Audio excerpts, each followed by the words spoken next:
ติดหนี้6 ล้านบ่ทันได้แล้วมาหาติดหนี้1.8 ล้านอีกบาทเนี่ยเอาเขาไปคือพากันมากแท้เป็นหนี้เป็นสินเนี่ยไหมว่าแล้วก็จะถวายจักล้านนี่ดอกว่าทั้งหัวเนี่ยก็ได้พ่อใดบ่บุนี่ก็ได้ขันองค์ใดว่าบาทรวยสวยหนึ่งบ่เอาต้องสวยเอาอยู่อันนั้นเอาเพราะสิว่าอยู่ใหญ่นี่คือคนเฮาถ้าบ่ได้ขึ้นถ้าบ่เฮ็ดถามว่าทุกบ่ผู้ผ้าเฮ็ดทุกแต่ว่าย้อนได้กำลังใจจากพี่จากน้องจากพ่อจากแม่จากปู่จากตาจากย่ายจากลูกจากหลานจากลูกศิษย์ลูกหาหลายลูกที่มาโฮมกันเนี่ยเพิ่นเลยมีกำลังแรงใจบัดเนี่ยแรงใจเว้าก็เว้าอันไหนเป็นประโยชน์ต่อศาสนาเนี่ยเอามาปั๊ดเว้าก็เว้าย้ายแม่นเขาขายอำเภอวังสะพุงเราก็สิซื้อเดี๋ยวประจันบ่คู่เนี่ยมึงจาเข้ามากูสิซื้อให้เบิดแล้วว่าซั่นบ่เอาอีหลีดิพอซื้อไว้เป็นพุทธศาสนายังอยู่บ่อยู่คันภาพบ่อยู่เนี่ยเอาเว้าก็เว้าเอาบ่งไหนเป็นวัดบ่งไหนนั่นปลอดภัยสัตว์สาระสิ่งอยู่นำปลอดภัยเบิดบ่งไหนเป็นวัดพระนั่งเติบอยู่ทั้งกุฏิโยมก็หาไต่กบไต่เขียดมองไฟสายไปพ่อพระโยมพระตัวนั้นโอ้ยพระไปกบเขียดกับปลอดภัยบ้านเนี่ยคันพ่อพระคันไปวัดมันก็ทรงคือบ้านต้นไม้ใหญ่ๆโยมสิตัดกับบ่ได้บ้านเนี่ยมันทรงคือได้ลมพัดพาวคนบ้านโอ้รู้จักลมพัดพาวบ่อันไม่ออกกันสารพันยะปีนั้นเพิ่นได้แซมปีอาจารย์พระครูสมบัติเพิ่นไปอาจารย์เพิ่นป้าโยมไปตอนนั้นไปแข่งอยู่บ้านผือนี่ไหมอุดรได้แซมน้องบัวลำพูให้เจ้าแต่งก่อน1ก่อนล่มพัดพาวกาเต้นก้อนและกะสำคัญก็คือย่องจังหวัดหนองบัวลำพูเชิญชวนฟังก่อนนะพวกท่านทั้งหลายเราจะพาท่านไปเที่ยวหนองบัวลำพูนครเขื่อนขันกาบแก้วบัวบานได้เล่ากันมานานตั้งแต่พวพตาเมื่อวันที่1ละในเดือนธันวาเราได้สถาปนาจังหวัดหนองบัวลำพูเมื่อวันที่5 มกราทุกปีในงานเราก็มีนิทรรศการมากมายห้องแห้งประเดี๋ยวยังมีผู้มาแบบปอนเงินเดียวในเงินเราเว้ยเสียงบดีบ่ฮะหมดแล้วเสียวยังอีกหมดแล้ว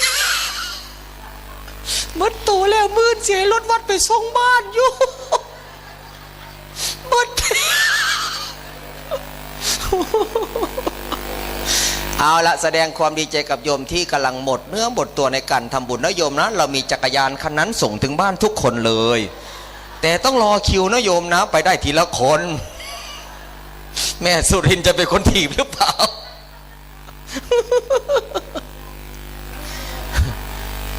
ยังละฮอดใส่ละบันสารพัดวางใดนะ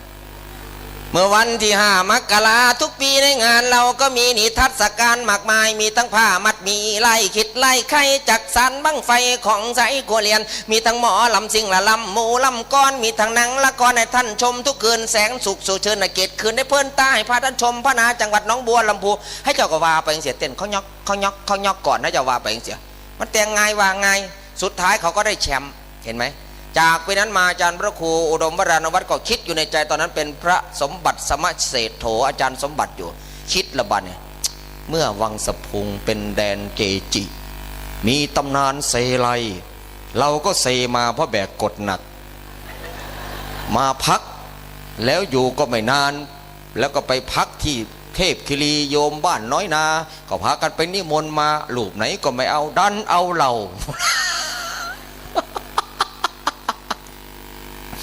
พอเอามาปั๊บเราก็จะเอารักษาประเพณีก่อนว่าได้บ้านเนี่ยเฮ็ดจังไดสิดึงพี่น้องพวกที่กำลังซึมเคิงบ่ซึมเคิงเข้ามาเป็นหมู่ได้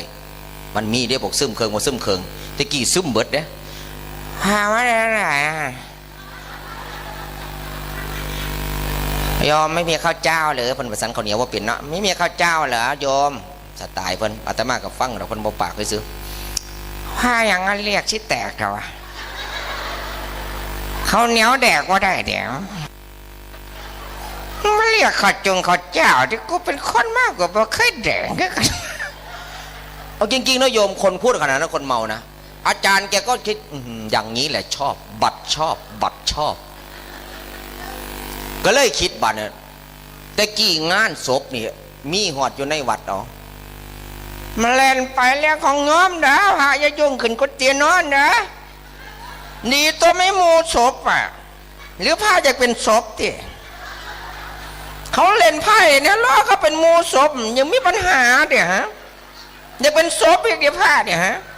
ยาตายนะพาเด้อเก็ดมือเก็ดขึ้นมาเผายังได้เล่นดนนะยาเด้อยาเด้อโอ้ถูกครูวันยิ่งขึ้นนี่อย่าลืมนะจานใหญ่นี้ปลาไหลเผือกนะอย่าลืมนะอย่าลืมนะสังเกตมือนะปลาไหลเผือกนะเนี่ยขึ้นสต๊อปบานเนี่ยกูสิจัดการพวกนี้ได้จังได้ขั้นสิตัดสินเจ้าของเลยกับอำนาจเจ้าของท่านมีบอกบารมีพระท่านเกิดเด้ก็ต้องเอาประเพณีเขาก่อนเอาละทีนี้ก็เอาจะจัดประเพณีอันใดพ่อหยวนในก็หยวนไปก่อนหยวนขึ้นมาหยวนอันนี้ก็หายไปอันนี้ก็หายไปอันนั้นบ่ดีละหายไปผู้นำก็มีกิจใจศรัทธาเห็นแล้วว่าของพระองค์นี้เอากิ่งเอาจังตัวนี่เฮ็ดแท้ตัวนี้ก็ดีซอยเขามาค่อยๆเขายบผู้มาอายก็อายผู้บ่อายก็อายผู้ค่อยมากก็มากผู้มาแห้งก็มาแห้งตะบัดผู้มาคอยก็มาคอยตะบัดมีอันนึงไว้บ่เสือเว้ยอันนึงมาแบบมาแห้งบ่เสือคนบ่เสือเรียกว่าอันของอันบ่มีตัวบ่มีตนไม่ต้องไปถือไม่ต้องนั่นหรอกชาวบ้านก็ไม่ต้องหรอกตกกุฏิอันเดียวบ่บอกผู้ใดถีบเล่าผู้หรออยู่ศาลาสู่กันโว้ยตั้งแต่มื้อนั้นมาทอดซุมื้อนี่บ่กล้านอนศาลานี่ความจริงเด้มื้อนี้มาขายหน้าวันเกิดเพิ่นเพราะว่าขึ้นศาลายามใดสู่กันยามใดสู่กับผู้ใดอาตมาก็บ่บอกดอกแต่ว่าสุดท้ายเดี๋ยวนี้กันเพิ่นเล่เฮ็ดไว้ก็แล้วเลยจากนั้นเพิ่นสิตลอดเขาออกเดินทางไปทำบุญใดเพิ่นสิบ่พลาดผู้นี้ผู้ใดเอาโยมเดาดูจำได้ไหมใครเจ้าพ่อศรีสงครามยังเกาะเมียสุรินทร์มาผู้ใดเกาะหลวงพ่อใหญ่เนี่ยมาอันดับหนึ่งกันแล้วพระพุทธเจ้าเฮาเนาะแต่ขาดไม่ได้คือเจ้าเมืองวังสะพุงอันอยู่นี่แท้ยีดีได้ย่ายแต่สิมีเกาะไผ่อยู่บ่องย่ายนางนั่นแหละย่ายนางกันเกาะไผ่เด้สิมีงูตัวหนึ่งตัวเหลื่อมๆคือกันกับท้องระวังเด้อย่ายมาจะหมุนมากก็ได้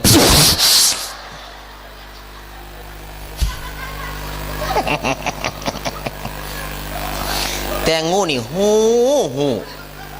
ขันเฮ็ดให้คนเห็นแล้วก็หายไปเลยแม่ย่ายเพื่อให้ผู้ใดดอกลำบากดอกแต่หลังจากออกกอบไผ่นี่ไปให้เจ้าก็ย่ายไปอยู่ทั้งผลละทั้งกุดเมซี่ผลละมือดีขึ้นดีกับผลทั้งผลละแต่ว่าบ่ไม่ทำลายผู้ใดดอกมันก็แปลกอยู่ประหลาดอาจารย์มหาสมสมัยยังมีชีวิตอยู่ทั้งนั้นคือกันกุฏิเมซี่นี่ก็คักคือกันมันต่อแต่เสมอว่ามีอย่างดอกเอาฮอดลูกได้แล้ว1 ลูกกา2 ลูกกล้วยโยมสังเกตว่าเวลาเราตัดกล้วยเนี่ยเอามากินเอามาบ่มเอามาทำประโยชน์อะไรก็ตามแต่เนี่ยต้นกล้วยตายไหมตายในทันทีไม่เกิน3 วันถามว่ากล้วยฆ่าใครลูกกล้วยฆ่าใครแม่ตอบลูกกล้วยฆ่าแม่วันมาฆะที่ผ่านมาถามโยมหน่อยโยมคนไหนไปซักเสื้อซักผ้าโยมคนไหนเห็นลูกไปซักเสื้อซักผ้าซักมุ้งซักผ้าห่มให้แม่บ้างยกมือให้ดูหน่อยโอ้ยอีแม่ข่อยเอ้ยเมื่อหลังใหญ่บ้านมาอยู่บ้านกลางป่าเด้อเดี๋ยวจัดให้โอ้ยสงสารจริงๆแล้วน่าจะดูทุกวันเนาะอย่างน้อยก็วันมาฆะวันแห่งความรักพุทธศาสนาเนี่ยไปดูท่านหน่อยนอนยังไงกินยังไงมุ่งเพิ่นขาดเคยไปซองเบิ่งจักเทียบ่เพิ่นเอาอย่างฮัดเอาปอกก็จังหมกหม่ำหรือบ่ได้เด้10 หู้ก็10 มกบัดน่ะมกหม่ำก็ดึงตีนมุ่งขึ้นบัดน่ะย่ำสินอนยุ่งลืมไปข้างในเบิดบัดน่ะออกมานอนข้างนอกลูกบัดดาบ่เข้าใจมานอนหยังอยู่ข้างนอกกลางมุ้งไว้แล้วคือบ่นอนอยู่ข้างในยุ่งหลายก็ข้างนอกลูกแม่ก็เลยมานอนอยู่ข้างนอกเดี๋ยวเนี่ยอย่างน้อยๆเนี่ยวันแห่งความรักเนี่ยทำไมบอกว่าวันแห่งความรักพุทธศาสนาภิกษุสงฆ์จำนวน 1,250 รูปมารวมกันโดยไม่นัดหมาย 1,250 รูปโยมฟังดีนะ 1,250 รูปมารวมกันโดยไม่ได้นัดหมายไม่ได้โทรศัพท์หากันไม่ได้แกล้งความไม่ได้อะไรบอกกล่าวเลยมารวมกัน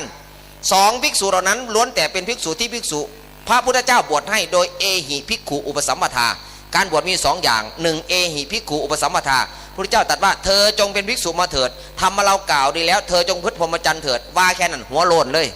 แล้วก็พาตกลงปุกเป็นพระทันทีนี้คือพระเจ้าบวชให้อันที่2ยติจุตกรรมก็คือต้องมีพระสวดองค์สวดแล้วก็เรียงไล่ตามลำดับรูปไหนบวชก่อนรูปไหนบวชทีหลังก็นับถือกันตามนั้นมาเรื่อยๆเรียกว่าต้องมีอุปชายะมีองค์สวดและมีพระนั่งปลกหรือว่านั่งเป็นรูปเต็มนะนั่งเป็นนั้นให้เป็นสงฆ์ให้นี่จึงเรียกว่าบวชฉะนั้นภิกษุสงฆ์มารวมกันอย่างนี้น่ะเพราะพระเจ้าบวชให้3องค์ที่3มีอยู่4องค์นะองค์แรกก็คือ 1,250 รูปมารวมกันองค์ที่2ก็คือพระเจ้าเป็นคนบวชให้องค์ที่3ภิกษุเหล่านั้นล้วนเป็นพระอรหันต์วันนี้โยมมารวมกันโยมเหล่านี้ล้วนแต่เป็นโยมหันต์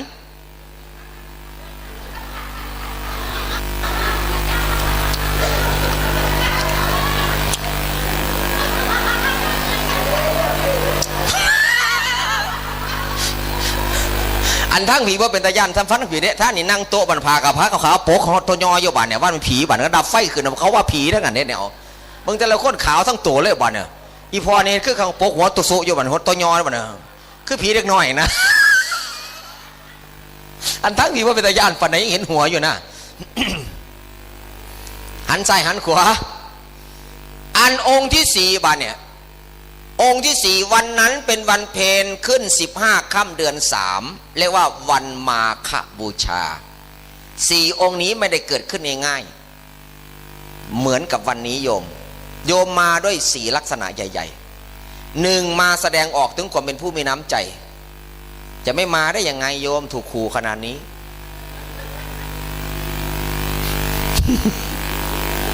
อาตมาโดยบุคคลบ่ถูกขู่เด้โทษไปอาตมากระทักคนผิดอยู่ดอกอาจารย์พระคู่คนนี้อาตมาก็เข้าใจว่าเบอร์โยมเนาะเจริญธรรมห้วยว่าท่านว่าอาจารย์ไงห้วยว่าท่านว่าทดลองธรรมะพระคู่ซื่อนี่แหละเจริญธรรมอาตมาก็บ่ลืมเบิ่งเบอร์เนาะเจริญธรรมมันก็บ่ผิดเนาะแต่โยมของพระไปบอกพระก็ยังบ่ว่าเนาะเจริญพรหลวงพ่อเอ้าตายของกูด้วยนะนมัสการโยม มีอะไรอ่ะพาเขาขึ้นด้วยกัน ฉะนั้นองค์4ประการ1เรามาแสดงออกถึงความเป็นผู้มีน้ำใจอยู่เห็นน้ำใจจากไปเห็นน้ำใจโยมรู้ไหมว่าวันนี้อาจารย์ทำบุญหาใครบ้างแกกล่าวถึงใครบ้างโยมได้ฟังไหมแกญาติโยมที่เคยอุปถัมภ์วัดเคยเป็นญาติธรรมอาจารย์ได้พูดถึงไหมที่ทำบุญเมื่อเช้านี้โยมว่าได้ฟังสิไม่ตอนแกทำบุญวันนี้เป็นวันครบอายุของอาจารย์เขาเรียกว่าอายุมงคลศัพท์ของพระท่านจะใช้คำว่าล้ออายุจะไม่เฉลิมฉลองเหมือนคนอื่นนะพระทุกรูปท่านจะใช้คำว่าล้ออายุถ้าพระท่านครูบาอาจารย์ท่านปฏิบัติคือล้ออายุว่าแก้แล้วกูแก้แล้วจริงๆนะท่านจะทำบุญหาคุณพ่อคุณแม่และหาญาติโยมที่เป็นญาติธรรมที่จากไปแล้วพี่น้องเขาทั้งหมดละตั้งแต่ผุนไม่ใหญ่ฝอกสถานีมีไม่ใหญ่เกิ่งกับไปแล้วไม่ใหญ่อย่างนี้เนี่ยมีตัวนี้ยังบ่ฮะตัวนี้ไปแล้วไม่ใหญ่ยังอีกโอ้คันไรหลายพอนั่นพอนี่หลายบทล่าสุดนี่เข้าไปบ้านกกสะท้อนเห็นบอกแม่นบอกล่าสุดเนาะศพนี่ศพล่าสุดคือสิบอดห่อนดอกศพเนี่ยมันถือเผาไฟกับห่อนเพราะว่าเมียบนซื้อแอร์ พ่อแอร์ ศพล่าสุดก็สิบห่อนก็จะเย็นช่วยขึ้นสวรรค์นะพ่อแอร์เนาะ ขั้นพอไฟก็จะห่อนยุ่นเนาะพอควนก็จะปูดเอาอีกละยากลำบากนี่พ่อแอร์เนี่ยเห็นบ้านนี่อย่างเงี้ยท่านก็ทำบุญให้ด้วยฉะนั้น1แสดงออกถึงความเป็นผู้มีน้ำใจ2มาด้วยความเป็นห่วงพระพุทธศาสนาโยมอย่าลืมนะว่าอาจารย์ท่านจะย้ำตลอดครูบาอาจารย์จะย้ำตลอดว่าบริษัทอื่นไม่เคยมาค้ำประกันเราบริษัทอื่นไม่เคยแต่โยมดูโทรทัศน์สังเกตไหมบ่อึดแต่บริษัทที่มาเสนอหน้าขายสินค้าโฆษณา ย่ำเขาเฮ็ดเกมแตกย่ำเขาเล่นเกมชนะนี่โอ้ยบริษัทนั้นขอบคุณมากๆเลยบริษัทนั้นยิ่งย่ำจบหนังจบไหลขึ้นไปขอบคุณบริษัทนั้นบริจาคบริจาคบริจาคบริจาคบริจาคนั้นคือของเล่นๆแต่ของจริงเราอาศัยแต่พุทธบริษัทที่ยังเหลืออยู่เหลือซ้ำนี่ละก็แปลว่ามาแสดงออกถึงการมีน้ำใจและต่อมาโยมต้องหาอะไรเป็นที่พึ่งทางใจแต่ว่าโยมต้องเคยได้อะไรดีๆจากตรงนี้อย่างไม่เคยรู้ธรรมะได้รู้อย่างไม่เคยได้สนใจเรื่องธรรมะเปิดวิทยุฟังเกิดความชื่นชมยินดีนำไปปฏิบัติให้เกิดผลเกิดมรรคโยมก็เลยคิดว่าที่เราไปทำทั้งหมดเราไม่เสียดายที่เราลงทุนทั้งหมดเราไม่เสียดายตะกี้นี้ก็ได้ยินอาจารย์แกอ่านชื่อของแม่ครูอะไรหนึ่งต้นอย่างเงี้ยอาตมาก็แม่ครูอะไรโพโนนะแม่ครูไพวันหนึ่งต้นอาตมาก็อยากได้ยินว่าครูบาวิหนึ่งต้นอยู่เนี่ยเงียบอยู่น้ำทะเลเยอะๆบอกว่าคายหนักๆทางจังหวัดตราดขนาดสอนนาคยังไม่ถึง15 นาทีได้เป็นหมื่นครูบาวิบอกจักตนดีวะวิเงียบพระนี่ต้องออกก่อนนี่เนาะเป็นวโยมแต่อาตมาเนี่ยว่าแต่เจทับอาจารย์ใหญ่อย่างเดียวเกิดมาเพื่อเจทับอาจารย์ใหญ่ต้นหนึ่งอาตมา2 ต้นถ้าอาจารย์ใหญ่10 ต้นอาตมา100 ต้นเมนบ่มีก็จะเอาโบสถ์เขาไฟแนนซ์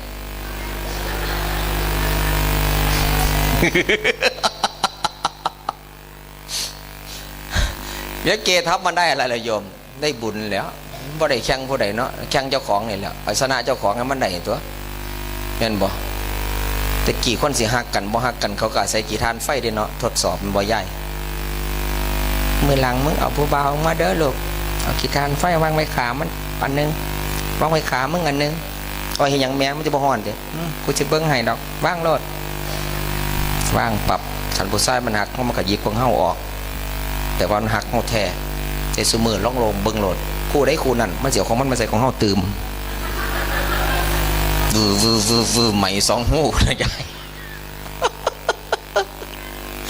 เพราะคนมันเห็นแก่ตัวเยอะ เอาข้อสุดท้ายหลังจากมาวันนี้เราก็มาเพื่อแสดงออกถึงที่เราจะไปมีที่พึ่งทางใจและเราที่เราจะไปถามว่าโยมนั่งอยู่ตรงนี้หลังจากจบชีวิตวงไปตรงเดียวกันไหมเป้ายากไปโยมอาตมาก็บอกมั่นใจว่าอาจจะไม่พบโยมอีกก็ได้หรืออาตมาจะเจอโยมที่นั่งอยู่นี้หลายคนอีกก็ได้ไปไม่เหมือนกันล่ะไปที่ไปเนี่ยโยมอาจจะได้อยู่สูงกว่าอาตมาก็ได้อาตมาก็จะหอยสวรรค์สั่นต่ำๆก็ได้โยมเฮ้ยผู้ใดอ่ะอาจารย์มหาก็อยู่ต่ำแท้กูย่านโค้งสูง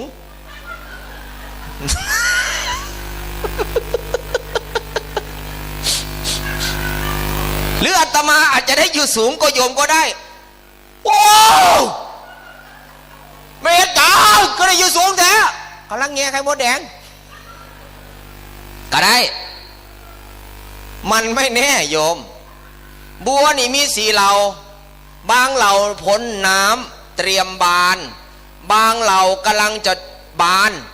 บางเหล่าเสมอน้ำพร้อมที่จะโผล่ขึ้นมาบานบางเหล่ายังอยู่ใต้ตมยังเป็นอาหารผักและบัวทุกชนิดเขาเอาบานเป็นหลักบานคือรู้ถามว่าใครจะอันตรายกว่ากันระหว่างเราผู้รู้มาแล้วแต่ถ้าเรารู้แล้วเรากลับไปทำในสิ่งไม่ดีเรารู้แล้วเรากลับไปทำในสิ่งที่มันผิดกับเรายังไม่รู้แต่เราได้รู้คือบัวกำลังจะบานและบัวที่ยังไม่รู้อยู่ใต้ตมไม่มีโอกาสจะได้บานและเป็นเหยื่อของเต่าของปลาอันตรายเข้าไปอีกไม่รู้และไม่ได้ทราบยังถูกพวกอื่นชักชวนอีกเหมือนอาตมาเคยพูดประจำครูบาอาจารย์นั้นก็เคยแวะๆบ่อยๆมึงกำลังท้องกำลังใส่อย่าไปวัดดูเลยเด้อเป็นยังแม่ลูกออกมาโหโลนคือผ่าเด้อ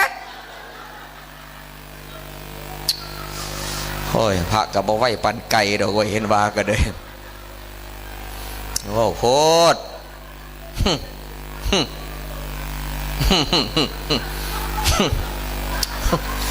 มดคำสิว่าพระก็เดิน ยายเจ้าจะไปหยังล่ะมื้อนี้วันพระเด้ล่ะจะไปเฮ็ดหยังวัดบ่แม่นวันพระโอ้เตี้ยคือเป็นตัวอาหารกลับบ้านเสย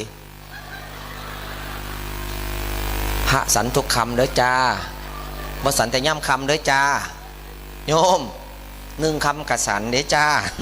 2 คำกะสันบ่แม่นสันแต่8 คำ15 คำ14 คำเด้อจ้าโอ้ยอันนี้สิมาแต่วันพระขอร้องเธอโยมเธอวันพระไม่มาก็ได้มันเยอะแล้วจริงๆวันพระหลายหลีคนมากเนี่ยยี่วัดกัดเต็มเตรียมใส่บาตรกัดเต็มสงสารพระอยู่ในตลาดวันพระนี่จักบักโม่จักบักแตงจักบักกล้วยหอยตามมือมาแต่บาตรมันก็หนักพอแห้งแล้วฉะนั้นพระเดินฉลาดวันพระพายามพร้อมขั้นบงไหนเคยได้เวียนเทียนไปจากเวียนเทียนมาโยมใส่ซองเนี่ยบอกว่าพระกระจ่องให้กันได้นั่นได้ฟ้องเทียนเนาะรอบแรกผ่านไปรอบ2กลับมาใหม่รอบ2ยังพอรอบ3พันโยมใส่100วันนั้น300เห็นครบแรงงานขั้นต่ำก็ได้บุญหลายเทื่อกับว่าดอกแม่นปะจะโยมไปถวายผ่าพระนั่งถาตั้งดนเนาะ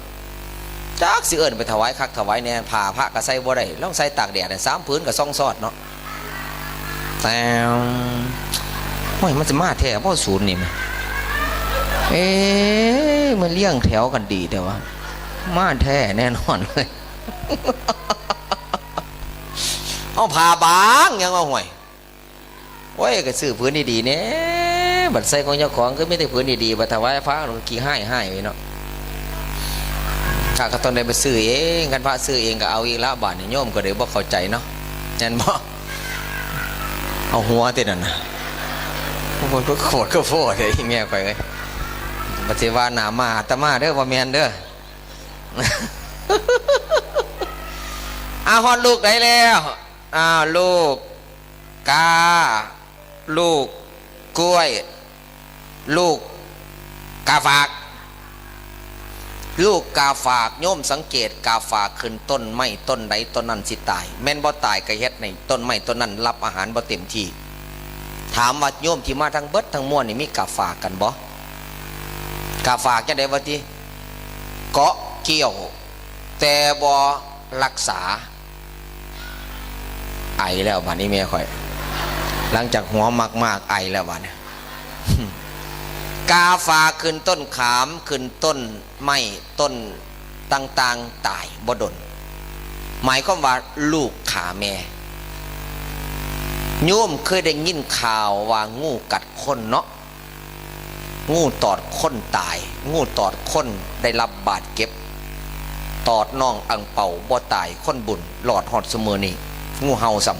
ำอังเป่าคนบุญเด้ทำบุญตลอดด้วยบุญในซอยจนวันนี้ก็พอเห็นอังเป่าอยู่เพราะว่าขนมกีบน้องอังเป่าก็เลยไม่มีเวลามาทำบุญบนน้องอังเป่าเนี่ยก็ได้แต่โยมบัดมองงูว่าเป็นโตโศกเห็นงูย่ำไหลโศกอาตมาสั่งงูตั้งแต่อาตมามาอยู่กุดปองแล้วเป็นเน้นมันบอกว่างู2 หางอาตมาถ้าเบิ่งแต่เช้าหอดเที่ยงบ่ได้กินข้าวเพลนจนแล้วมันว่าเปิดแมงมันเนี่ยจนมันหนีซื่อมันขายยามันบ่โดนเอาอีกไม่นานนะครับงู2 หางนะครับจะโผล่เข้าไปแล้วก็อีกไม่นานนะครับงู2 หางนะครับเดินเข้ามานะครับจับจองมองหาจะนั่งเร็วก็รอนะครับมาก่อนนั่งหน้ามาช้าหลังมาอย่างยืนนั่นรองู2 หางนะครับงู2 หางนะครับจับปืนแล้วครับจับปืนแล้วครับมันเบาซึ่งตื่นเต้นเขาก็อยากไปเบิ่งมันเนาะเอาละครับเอาฮอนคนละก้อน2 บาทนะครับฮอนครับใครมีฮอนแล้วจะโชคดีนะครับอมปั๊บถูกรางวัลที่1คนก็ซื้อฮอนรอบ2บาทได้ดีครับยาดีนะครับยาดีนะครับ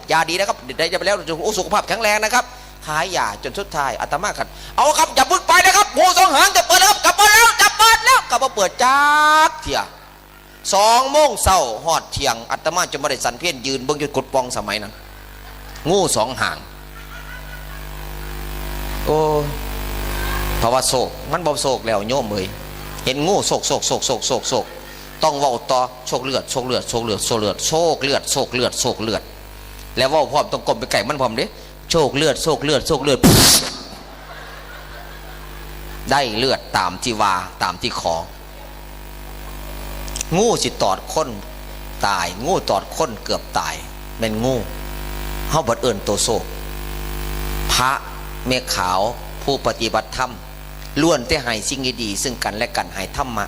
เขาบัดเอิญมาเป็นโตซ้วยโอ้ยรวยๆมากมีแต่แม่ขาวหมานมันนกกูเลยในโลกมันนี่น้องหมันแมงเลยหาว่าเป็นโตซ้วยบิณฑบาตพระยืนนาถามยืนนาวัดเพราะถามมาคู่บาวิใส่บาตรเด้อใส่บาตรเด้อหมาตัวนี้คือก็หมาตัวนั้นหมาตัวนั้นห้องบ่คือพอหมาทะเล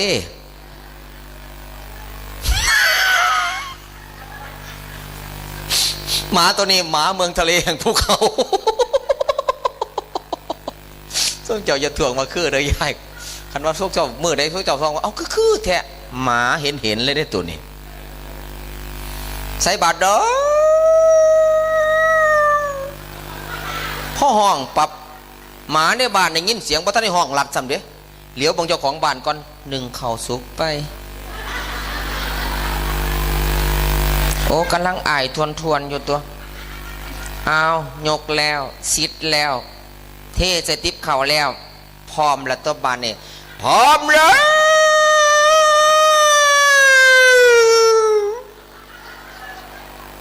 หมาตัวนี้คือเดียวโยมเนาะคือก็หมาตัวนั้นนี่หลีเด้ออาตมาก็มานั่งฟังหมาตัวนั้นบอกอยู่มันคือแท้จะเองเดี๋ยวหมาตัวสิไปแก้ให้หมาตัวนั้นเองวะโอ้ยมวนดาเจ้าของเป็นหมาเนี่ยมวนคักหลายเว้ยเนาะหมาเนาะแม่นบอกหมา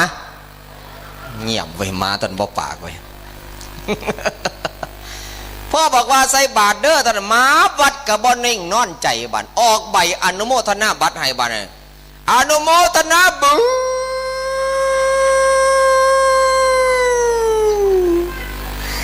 อนุแม่ฝ่าเจ้าจะบอกเด้อ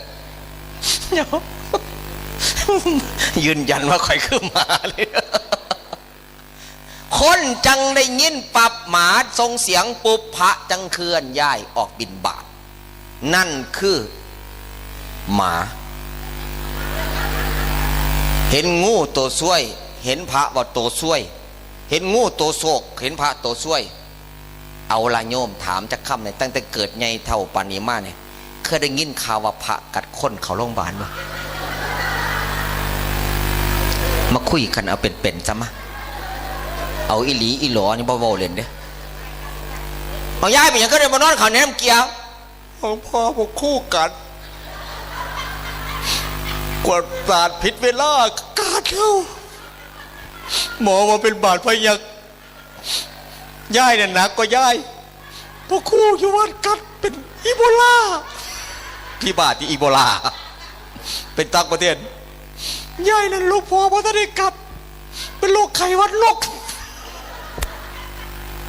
ต้องพ่อแค่ไปบ้านมันบ่มีดอกพระกัดน่ะยายโอ้ยระวังงูกับพระบัดมาเลือกเบิ่งดิไผช่วยไผบ่ไผรวยไผช่วยอ๋อ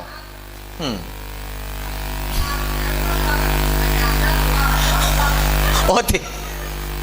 ว่าเป็นยังดอกแม่อยู่ไกลโรงพยาบาลอยู่คุณหมอวีคะคุณหมอวีแม่วีคะดูแลคนป่วยด้วยนะคะคุณหมอวิต้องรับผิดชอบนะหนึ่งถ้ารักษาคนป่วยมาได้หมอวิต้องบวชชีนะคะ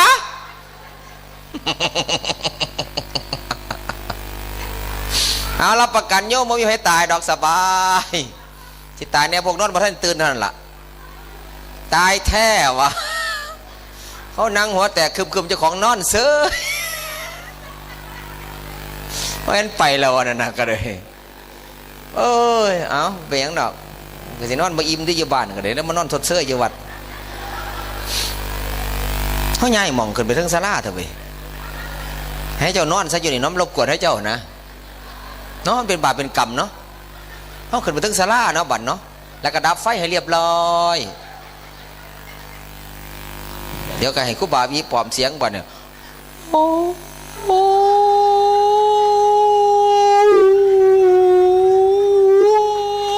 บ่โดนพวกนอน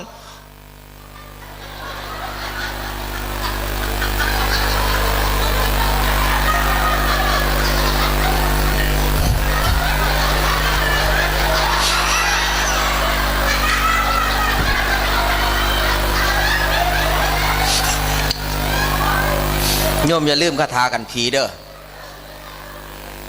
นี่แหละคาถากันผีที่อาตมาเฮ็ดให้เบิ่งบางได้น่ะผีมาเอาผ้ามาคลุม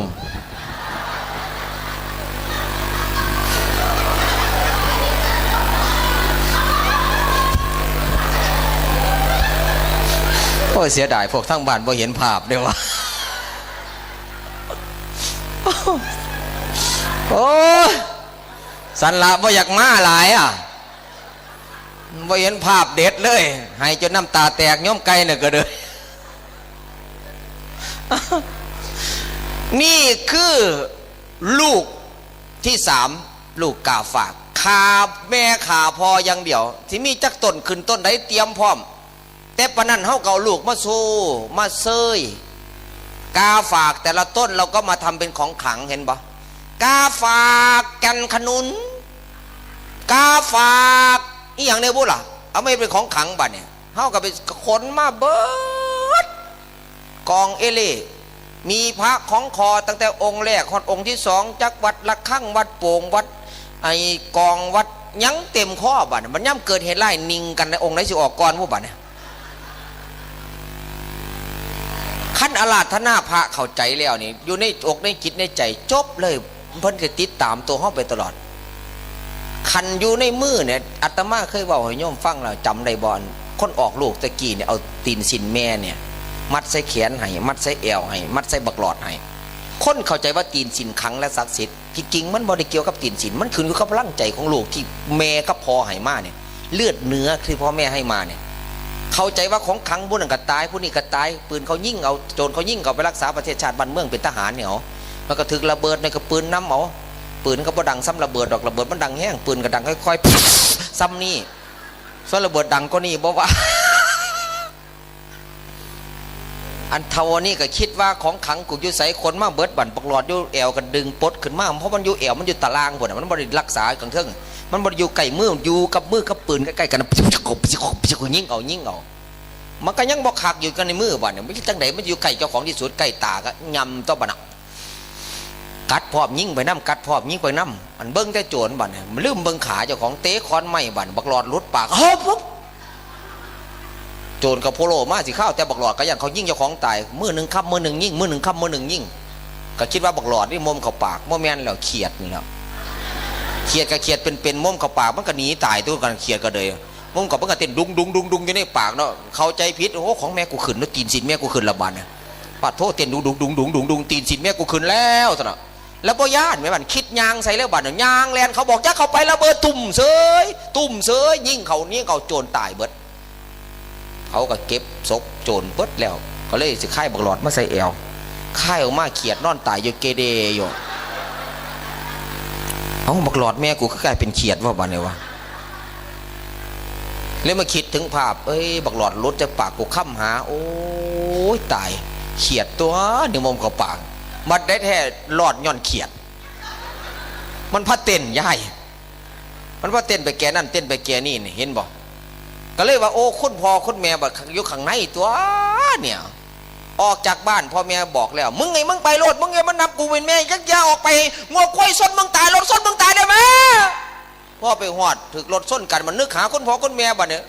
ลูกพ่อแม่ว่าสมันปั๊บให้รถส้นลูกตายให้งัวควายส้นมึงตายพ่อลูกวิทย์เฮี้ยนไปปั๊บเท่านั้นนะว่าเล่นนี่ซื้อเด้ออย่าให้มันเป็นคือพวกเขาเด้อว่าเล่นซื้อว่าได้ว่าอีหลีปากข้างนี้มันบ่เกือเนี่ยเคยเห็นภาพนี่บ่เอาแม่ตบปากเจ้าของเนี่ยลูกบ่เห็นแต่แม่ผู้เป็นแม่ถามเจ้าของเองเอาว่าได้ว่า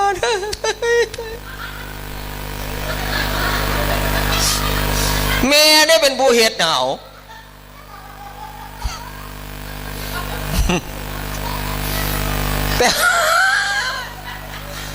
แต่ว่าลูกบ่รู้ซะแล้วบัดเนี่ยโอ้ยเนี่ย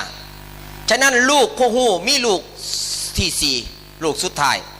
เขาเอิ้นว่าลูกแก้วมื้อนี้ผ่านไปก่อนสิเขาบึงการไปพ่อบ้านหนึ่งครูบาวิน่าสิลูกบ้านรัตนวาปีเห็นบ่ครูบาวิผ่านเคยผ่านบ่รัตนะแปลว่าแก้วว่าปีแปลว่าหยังครูบาวิแปลถ้าแปลบ่ได้เอาค่ายมา เอาใส่ซื้อครับล้านแปดเนี่ยเพิ่น ถามว่าไข่มวลจากมวลวาปีแปลว่าหนองหนองคลองบึงฉะนั้นรัตนวาปีหนองคลองบึงหนองแก้วน้องแก้วบัดบุษมือเนี่ยตะกี้น้องแก้วอิหลีคนไปจำศีลไปปฏิบัติธรรมกลางคืนมันจะมีผีบังบดก็พวกเทวดาน่ะเป็นแสงแก้ววู้ตกลงหนองเขาเรียกว่าหนองแก้วเรียกว่ารัตนวาปีคนใส่ภาษาบาลีได้วาปีนี่กุมภาวาปีหนองอีแขระวังเด้ออีแขย่ายว่าธรรมดาเด้เป็นเห็นอีแขเนี่ยก็ยาเอาก้นดังแมบไปน้ำมันสิว่าเพี้ยนกับขดติอ่างยาวไปน้ำตาตาตาตาตาตาตาตาตาตาตาตาตาตาบัตรว่ายังสัมตุ่มสะพานหัวแตกก่อนแล้วยืนอยู่ที่เรียสิบอกโมนะมันไปเห็นเนาะมันอยู่ข้างหน้าเนาะอันตาตาตาตาตาตาตาตาตาตาหยังตาหยังตาหยังตาตาตาตาโป๊กหัวแตกตาปา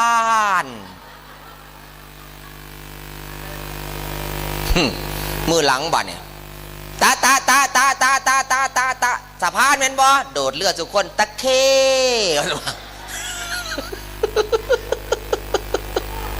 โอ้ยตายเลยโอ้ติดอ่างในการตะไลและดีเจพี่ที่ก่อนพยายามอย่าติดอ่างเด้อคันติดอ่างแล้วคนจดเลขมันจะมั่วสวัสดีครับสวัสดีค่ะ101.75มิกะเฮิรตซ์ค่ะวัดศรีลำวงค่ะขอเรียนเบอร์สาย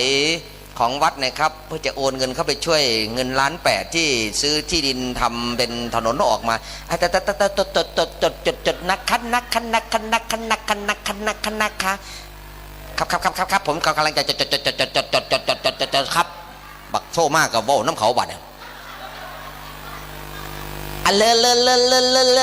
ยนะคะ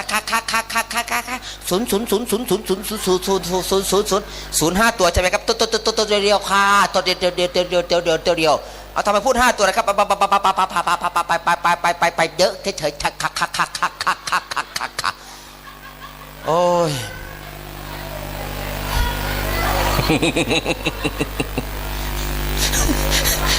คือดีกี่มันมาติดอ่างหน่อยแต่มาเล่นเสื้ออันติดอ่างนั้นบอกกันบนเรื่องมันรู้เรื่องก็หรอกย่ามันสิเงาอันติดอ่างอ่ะอีกอย่างหนึ่งคันคนเบาที่แรกมันก็สิปิดเพี้ยนสุกคนอยู่แต่คันหันมาเบาแล้วฝึกซอยกันเขาไป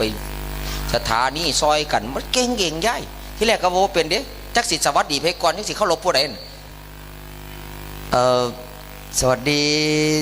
ผู้จัดรายการสวัสดีเจ้าของเสยแล้วก็ผู้ฟังทางบ้านค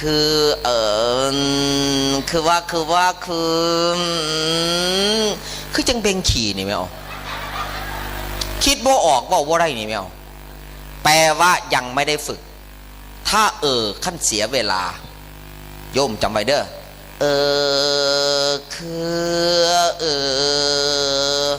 เสียเวลาเฮ็ดจังไหนจะสิฝึกเว้าบ้านใดโมยากย่ายเตรียมตัวให้พร้อมเฮาสิเว้าเรื่องใดเฮาเตรียมตัวให้พร้อมอันใดเป็นอันเว้าอันใดบ่เป็นตะเว้าคือจังสวดมนต์สิเตรียมตัวให้พร้อมต้องสวดมนต์เด้สิสวดบทใดอ่ะพระขึ้นผิดก็บ่ได้เด้พระเนี่ยมักขึ้นผิดตัวบางครั้งคันหลงนี่เห็นบ่บางครั้งเพราะว่าตุทราบฮอดบทพุทโธฟาดไปสังโฆจบก็มีกุศลธรรมะบางครั้งบ่ทันฮอดรัดก่อนก็มีเห็นดูอยู่แต่ว่าเพิ่นก็ฉลาดอยู่ดอกเพิ่นก็ไปนำกันละพระก็เลยมันก็ไม่ได้ต่างกันเนาะค่ายก็ได้ซ้ำกันเนาะก็เลยไปน้ำกันอลาดเลยบางครั้งก็เลยบางครั้งก็จักอันไหนเป็นอันไหนคนลุกคักคึกลึกก็มีบางครั้งสวาคาโตอุชุปฏิปันโนยายาปทานมาทำสามีรัดไปก่อนแล้วบ้านน่ะญาติแต่ไม่ได้ผัวน่ะไปสามีก่อนเลยบ้านเห็นบ่รัดคักรัดแน่ปวดบางครั้งก็เลยย่ายพลังคนดอกทองชิ้นบัญช่อนได้เมื่อนั้นง่วงงอนแห้งหลายได้เครื่องจบลัดเลยสยาสนากตาพระราชิตวามรังสวานังยจุจตปาลังสิเอฟสุรตีนี่จบได้ย่ายรับเฉยไม่เอาว่ากระลัดโพดคิดว่าก็เลย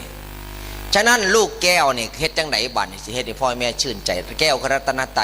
มีทั้งความรู้ดีและมีความสามัคคีฉะนั้นมีความรู้มีความดีมีความสามัคคีในตัวรู้คืออะไรโยมมาวันนี้โยมรู้ไม่เหมือนกันคุณโยมบางคนรู้ลึกถึงขนาดว่าพระไตรปิฎกแยกออกมาเป็นพระสุตตันตปิฎกพระวินัยปิฎกพระอภิธรรมปิฎกกี่อันกี่อันกี่อันโยมรู้หมดเลยโยมบางคนก็รู้ว่าพระพุทธพระธรรมพระสงฆ์มีคุณพ่อคุณแม่มีคุณเท่าไหร่พระสงฆ์พระพุทธพระธรรมมีคุณเท่าไหร่ไล่มาบางคนรู้ถึงขนาดว่าพระพุทธรูปเวลาเรากราบลงไปเนี่ยเรากราบเอาอะไรระหว่างกราบเอาความงามของพระที่สร้างมาจากปูนอิฐหินดินทรายจากทองเหลืองทองแดงทองคำแล้วเราไปกราบบางวัดเราเห็นพุทธรูปเก่าๆหน้าตาไม่เหมือนพุทธรูปแต่เป็นตัวแทนของพระเจ้าก็คือองค์ธรรมองค์แท้ท่านไปแล้วเหลือแต่องค์เทียมก็คือองค์เปรียบเราก็กราบไม่ลงบางที่แต่บางที่ก็สวยงามโอ้พระพุทธรูปทองคำเรากราบมีความสุขโอ้งามเนาะเห็นไหมข่าวที่ผู้เรือโยมก็พากันไปกราบบึ้มบึ้มบึ้มบึ้มบึ้มบึ้มอาตมาก็ไปอาตมาไปนั่งแล้วไปปรงทุกข์เรื่องอะไรพระที่เขาค้นมาใหม่เนี่ยโยมพากันไปกราบแต่องค์นี้องค์ที่เทใหญ่ๆอยู่ก่อนจะถึงโบสถ์นะและทำมาแล้วเกือบ10 ปีองค์ใหญ่ๆหลังศาลาโยมถ้าโยมไปนะบ้านนี้นะแล้วไม่มีใครไปกราบท่านเลยนะอาตมาก็เลยไปนั่งคุยกับเพิ่นกระบอกน้ำอาตมาหรอก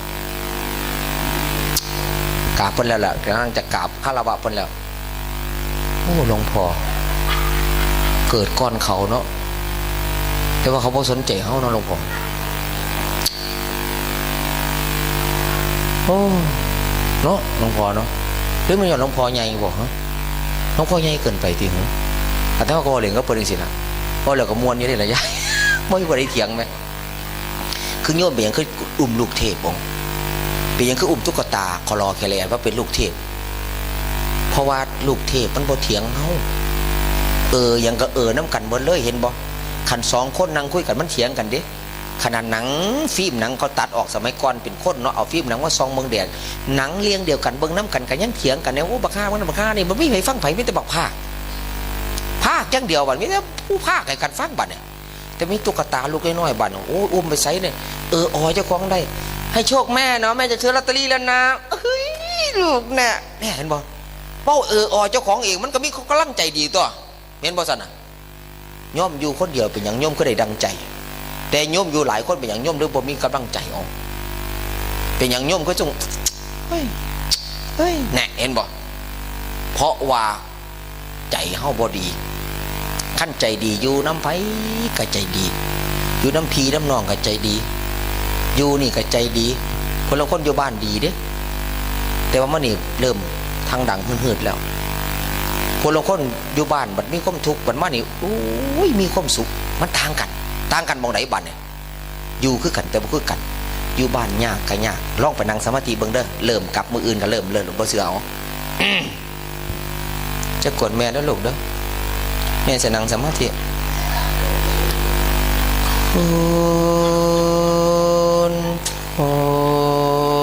ได้กิ่งเดี่ยวโทษยายเมานี่ยายขาน้ำโอ้จักกูนั่งสมาธิบ่แมงเหรอนี่เดี๋ยวจะไปหายดอกนางเอาเงินไปให้ค่าน้ำเขาไปจ้า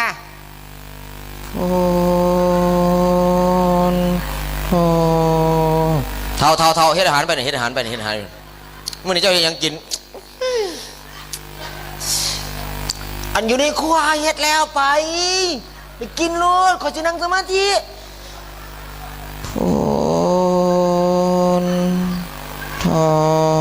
แม่ยายจะ5 บาทนะเงินแบ่งเลี้ยงแม่ยาย5 บาทไปขอแล้วแม่มึงกูให้แม่มึงแล้ว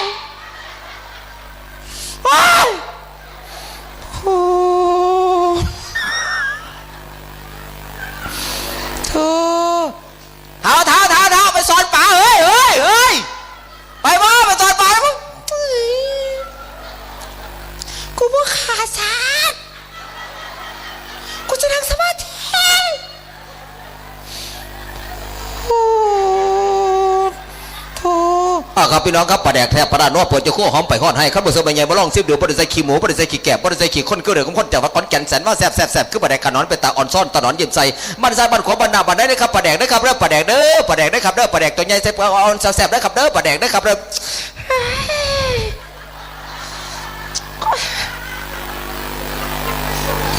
มาขายพร้อม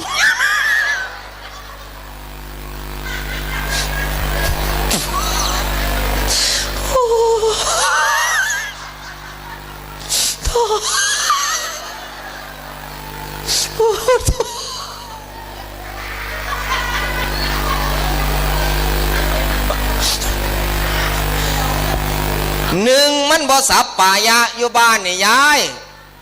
ถ้าไม่รอเวลาวัดมีกิจกรรมโยมก็ไม่ได้สับป่ายะแปลว่าสบายมาอย่างนี้ตั้งแต่แรกจนบัดนี้มีใครกวนโยมหรือยังมาถามคาหนีไปพวกขายปลาแดกปลาล่ากล้าเข้ามาบ่ไม่ใช่ยักษ์บาท2 บาทตอนนี้จะขนมเนี่ยมีบ่เท่า1 ปลาแซ่บโอ้ยหลบพักได้โอ้ยมีอยู่บ่เพราะว่านี่ที่สัปปายะยังเงียวแตกแย่กองหนึ่งที่สัปปายะได้แล้วโยมสินังเพิ่นกับบวามีโต๊ะมีเตียงมีเก้าอี้มีโซฟาโยมสินอนเพิ่นกับบวไฮสินอนเต็มที่ก็ตามเพราะบองนี่ก็เคยเอาศพมาไว้หลายศพแล้ว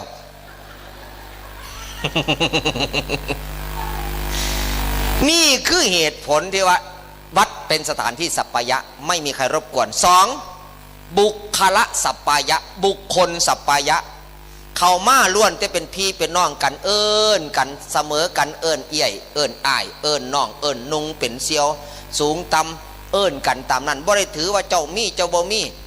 ล้วนแต่ที่มานี่อาตมาเชื่อว่าไม่รู้ว่าใครตัวจริงตัวปลอมที่เป็นเศรษฐีและคนจนเศรษฐีอาจจะโผล่ขึ้นมาอาจจะเป็นเศรษฐีขีดขีก็ได้อีหลีนั่งอยู่เนี่ยเพราะยังไม่เปิดเผยแต่คนที่เปิดเผยจริงๆทำบุญตามที่ตัวเองมีแบบเต็มที่ตามที่ตัวเองได้ก็มีอีหลีแม่นบ่วิเปลี่ยนโทรศัพท์เปลี่ยนทุกเดือน iPhone iPad บริจาค3 กล่อง2 ก่อนนี่เสียวิมลี่อยู่หลังธรรมาดี นี่คือเหตุผลย่ายเหตุผลมองให้เห็นภาพไม่มีใครรู้แท้จริงแต่ว่าบ้านเนี่ยแต่ว่าตัวนี้มันใช้ได้แต่เมืองมนุษย์นะหลังจากจบชีวิตแล้ว1ไม่มีการค้าขายไม่มีการแลกเปลี่ยนไม่มีการซื้อขายค้าขายซื้อขายแลกเปลี่ยนและทำเองได้เองไม่มีอีกแล้วจะเสวยแต่สิ่งที่ตัวเองทำฉะนั้นเป็นหยังพระจึงบ่ขี้ข้านบางรูปโมเมนต์ทุกรูปเนี่ยเพราะครูบีเราบอกไปแล้วบางรูปได้หลายรูปที่เราเห็นครูบาอาจารย์ทำงานอยู่ขณะนี้หลายรูปหลายสำนักที่พากันทำงานเพราะตอนที่ยังมีกำลังทำไปอาตมาคือกันมีกำลังพระศิวายังกระตามมีความสูงในการอบรมเด็กมีการอบรมเราไปอาตมากับไปของอาตมาสินะพุ่นละมือใดในที่ย่างบ่ได้พุ่นละแน่นอนเลย1 แผ่นขอแค่นั้นสังกะสีเอาไว้ตากข้าวแห้งขายเท่านั้นเอง เดี๋ยวจะมีคนซื้อถึงวัด เพราะต่อไปนี้ดวงอาทิตย์จะขึ้น7 ดวงบรรยากาศฟ้าจะมืดครึ้มไฟฟ้าจะไม่มีใช้ก็ต้องมาอาศัยข้าวแห้งอาตมานี่แหละอม พอประทังความหิวหน้ากับบริเหตุมันไม่แน่นะโยมตอนนี้หลายอย่างแล้วเราไม่ได้ทำเพราะเราเอานาไปค้าขายหมดเราก็ไม่ได้ทำนา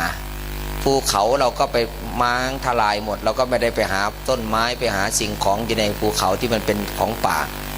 น้ำทะเลเราก็ไม่ได้ไปหาสัตว์แล้วเขาก็ขี้ดินไปถมหัวงอเขาก็เอาสีมาย่อมดำแต่ข้างทึ่งขึ้นมางอข้างหลังง้อจะเป็นเม็ดข้าวสารยังอุยุอัญะอยู่บ้าน อาตมาก็บริวาผู้ยอมดอกอาตมาคิดว่าสิยอมเมื่อกันอยู่เล่นมันทุกสีโหลดทั้งหัวเนี่ยสีแดงสีเขียวสีเหลืองสีเขียวสีเหลืองสีส้มสาดสีต้องธรรมจักสียังเต็มหัวเนี่ยมานั่งคิดแล้วขั้นกูบินทบาทเมื่อแรกสิมานบ่นอนเนาะเขาสิบ่ถามบ่ตัวจักบาทเนาะเป็ดน้อยตัวนี้เนาะ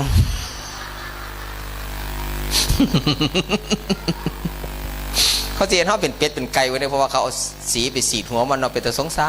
ารไปสีดแล้วก็โอ้ยก็ยังไปบังคับคนซื้ออีกตัวผู้หรือตัวแม่เบิร์ดเอาเบิร์ดละสนะไม่แต่กินไข่มันเลี้ยงจน3 ปี3 เดือนก็บอกไข่จักเถื่อเขามาขายรอบ2เจ้ายับมาหาตัวขายข่อยเด้อใส่ว่าตัวแม่เบิร์ดตัวแม่มันเบิร์ดแล้วแต่ตัวผู้โอ้ยกูฟังผิดฟังดีๆย่ายการว่ากลับไปกลับมาเนี่ยฉะนั้น5 ลูก4 ลูกที่อาตมาพูดมาเนี่ยก็คือสอนโยมให้เห็นมองให้โยมได้ฟังว่า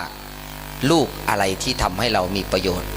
เราก็ทดแทนลูกนั้นแหละดูแลลูกนั้นแหละเลี้ยงลูกนั้นแหละเลี้ยงหมาไปกินกระดูกเลี้ยงลูกไปกินเหือกินแห้ง7 วันปลูกโพเมื่อใหญ่โตได้พึ่งพาเลี้ยงลูกคือกัน1ลูกกล้วยก็ฆ่าแม่ตัดเมื่อไหร่ลูกเป็นประโยชน์แต่แม่ตายลูกกาหนีออกจากแม่ไม่เคยมาดูแลแม่ไม่ดูแลพ่อไปอาลาดเหมือนคำของลูกเกินไหมกาเอ้ยกาเว้าไข่ไว้ให้แม่กาฟักแม่กาก็ลงรักว่าลูกในอุทธรคาบเอาข้าวมาเผื่อคาบเอาเหยื่อมาป้อนดึงผ้าห่มของผู้อื่นมาตุ่มขาเขาบดนอนหนาวสั่นแดกๆอยู่กับบ่เห็นใจเขาโอ้ยนิสัยแท้ว่าคนนี่ก็เดยนั่นแล้วอยากนอนหลับสมนำหน้าแข็งบ่บัดนี้เย็นแล้วผู้นั่งบัดเย็นน้อยผู้นอนบัดเย็นยาวปานนั้นกับฝันว่าเจ้าของได้ห่มผ้าห่มอยู่ตื่นขึ้นมาพร้อมสารภาพโอ้เมื่อคืนหนาวแท้ว่าเขาดึงมาห่มนี่ไอ้ฝันหลับที่เขาจะดึงมาห่มขาเบิดลูกสุดท้ายลูกแก้วคือลูกขวัญใจพ่อขวัญใจแม่เตรียมพร้อมดูแลพ่อแม่จนวันท่านจากไปเป็นหมอในยามท่านไม่สบายเป็นไม้เท้ายามท่านเดินไม่ได้เป็นดวงตาแทนท่านในยามที่ท่านมองไม่เห็นเป็นหูแทนท่านในยามที่ท่านฟังไม่รู้เรื่องเป็นเครื่องบดอาหารในท่านยามท่านกินข้าวไม่ได้นั้นคือลูกเหมือนญาติโยมมาวันนี้เขาเรียกว่าลูกพระพุทธเจ้าพุทธทายาทมาทำหน้าที่ที่เป็นประโยชน์ในพระศาสนาถือเอาวันสำคัญของอายุมงคลก็คือเกิดมามีประโยชน์ไม่ต้องพูดถึงว่าต่อไปจะสร้างประโยชน์อะไรขึ้นไปอีก